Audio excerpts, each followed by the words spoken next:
Počúvate druhý diel podcastu Think Apple.sk.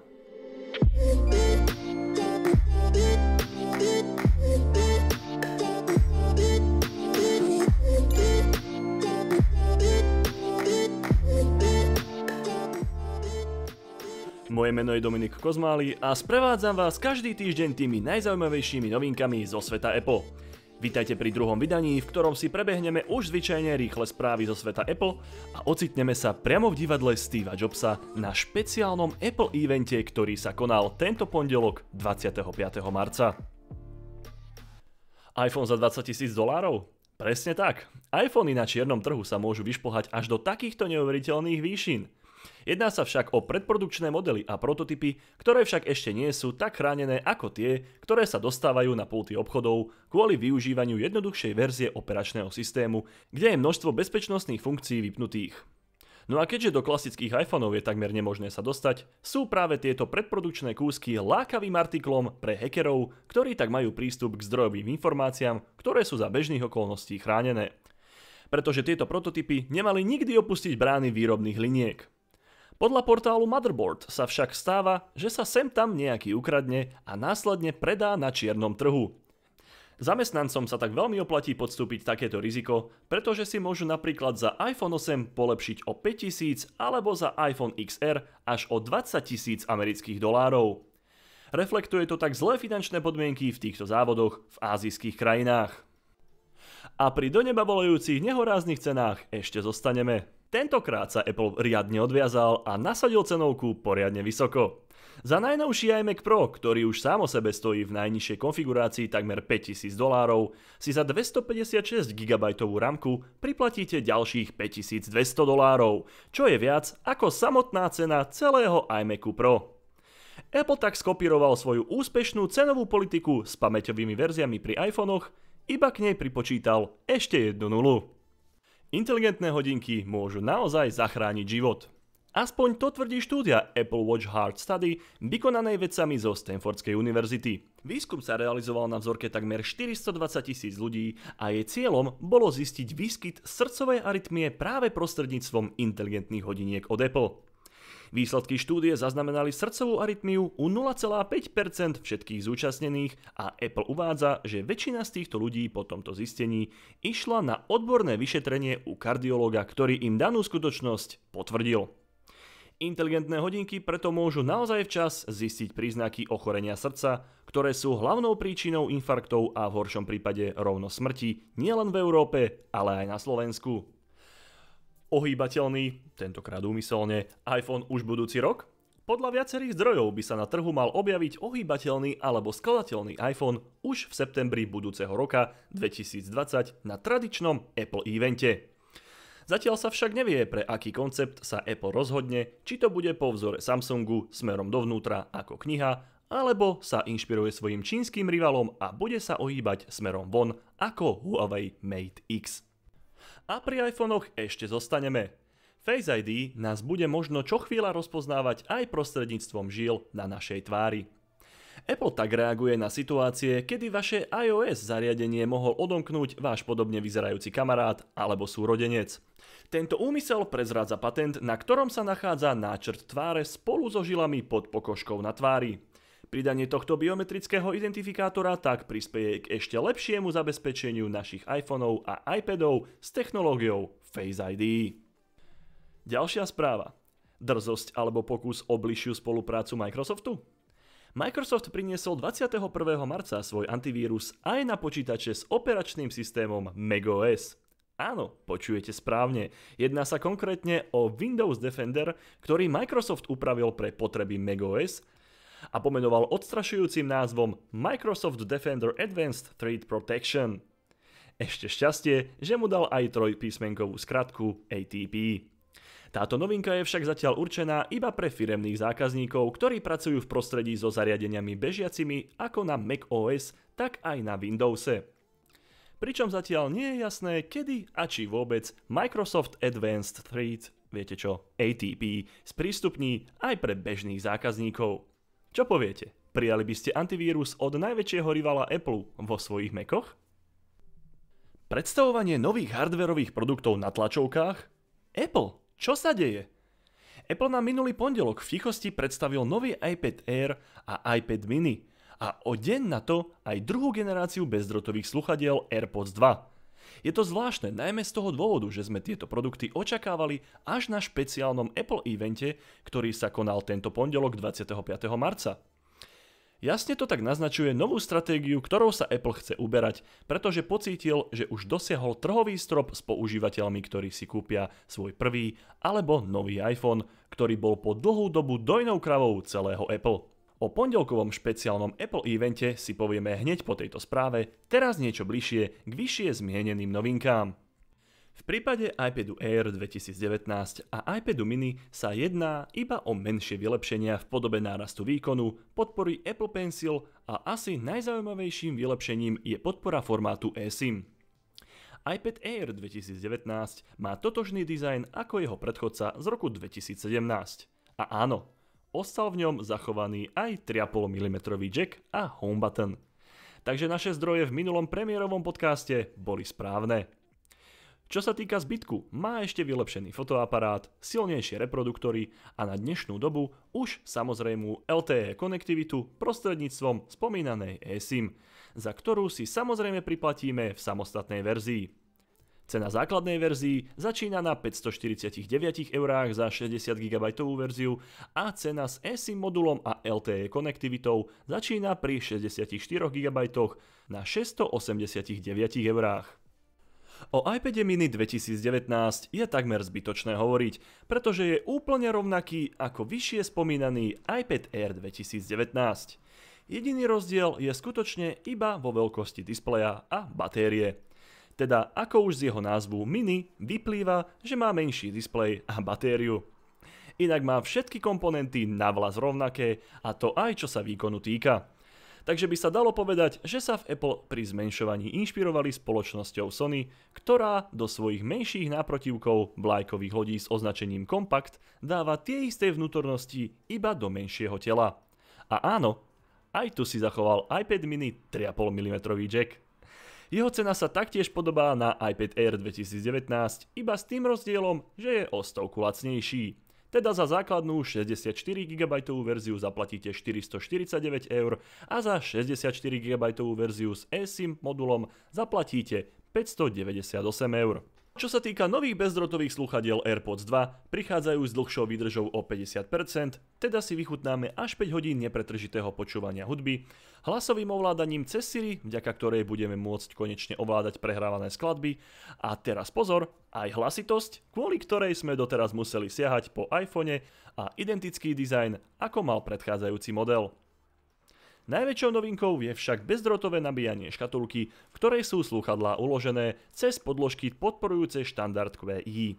Apple sa tak rozhodol odstrániť akékoľvek káble, pretože žiadny port na nabíjacej škatulke nenájdete. Cena však opäť poskočila a za nové AirPods druhej generácie s bezdrôtovým nabíjaním zaplatíme až 229 €. Pre majiteľov súčasných AirPods prvej generácie, ktorí túžia po bezdrôtovom nabíjaní, bude k dispozícii aj samotná škatuľka podporujúca bezdrôtové nabíjanie za cenu 89 €. Tak, a teraz si poďme do najhlbších detailov rozobrať pondelkový Apple Special Event. Jednou vetou: služby, služby, služby. Návrat ku koreňom? V úplnej tme nás privítalo video s ikonickým pestrofarebným logom nahryznutého jablčka v štýle úvodu ako z filmu, kde hlavnú rolu hrali najmä produkty z minulosti spoločnosti Apple. A to so všetkým, čo k tomu patrí, vrátane tituliek ako scenár, produkcia a réžia. To sme tu veru ešte nemali. Následne prichádza na scénu Tim Cook a ide rovno na vec.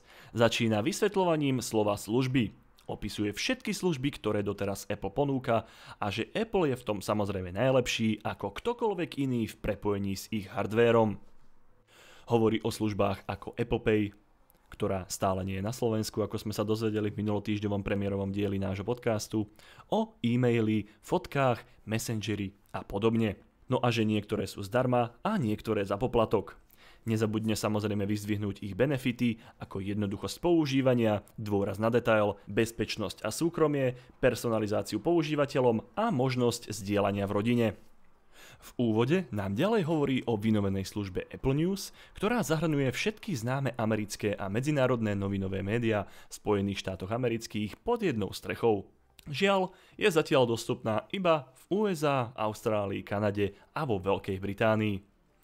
Prvou novinkou dnešného večera je reinkarnovaná služba, kedysi známa pod názvom Kiosk, ktorá obsahuje všetky možné magazíny a časopisy, opäť najmä zo Spojených štátov amerických, a dal jej názov Apple News Plus.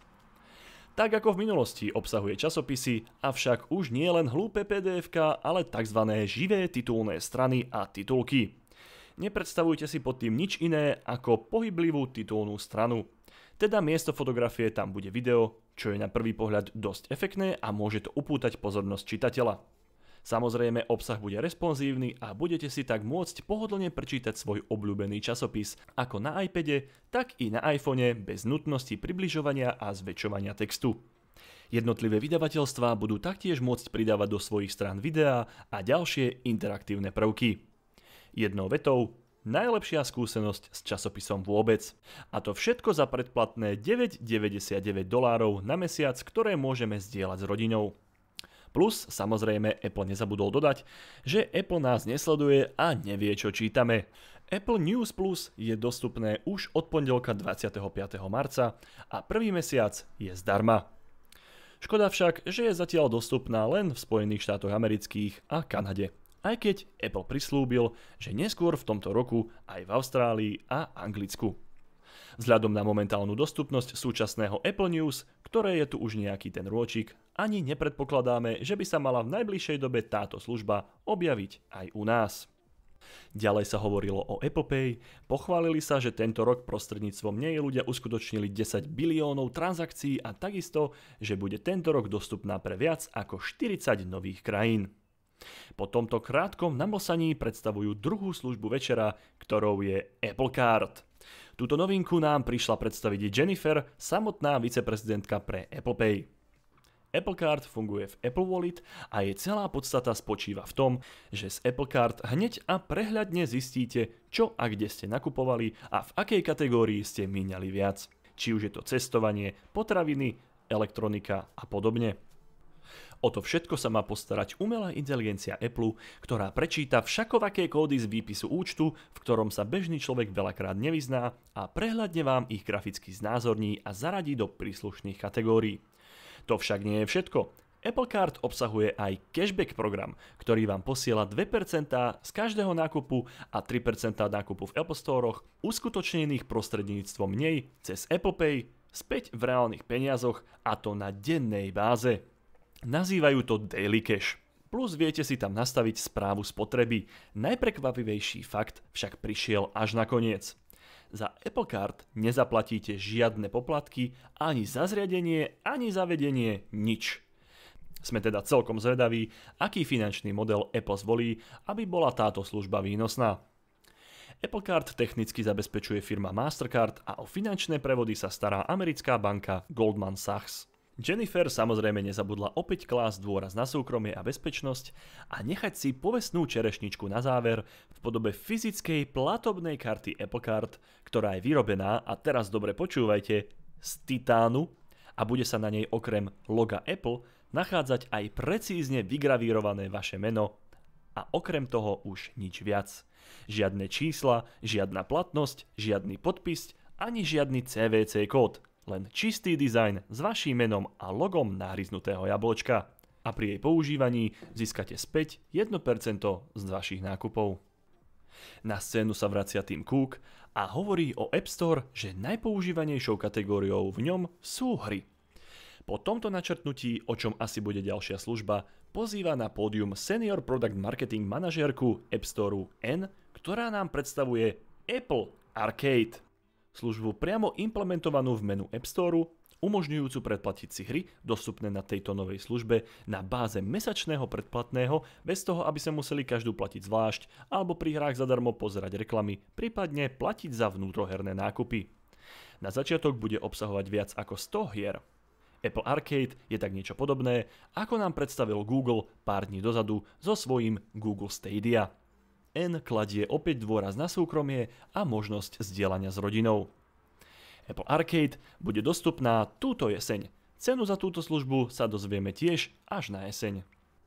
Tim Cook znova na pódiu a hovorí o televízii. Prečo? Lebo podľa Apple všetci milujeme televíziu a o tom, že vďaka Apple TV, malá čierna škatulka, ktorú pripojíte do televízora, môžeme mať v našom televízore všetky naše obľúbené showky, programy, dokumenty, detské stanice, trailery na filmy, športové programy, streamovacie služby ako Hulu, Amazon, Prime Video, HBO Go a podobne. Následne nám ďalší rečníci predstavujú novú rovnomennú službu Apple TV, ktorú môžeme ovládať hlasom a bude pre nás automaticky vytvárať personalizované zoznamy na mieru podľa našich preferencií. Takže keď nebudeme vedieť, čo chceme pozerať, Apple nám poradí. Samozrejme, že zase s dôrazom na súkromie. No a bude v 4K a HDR rozlíšení. To všetko pekne zabalené v mesačnom predplatnom $10,99 mesačne.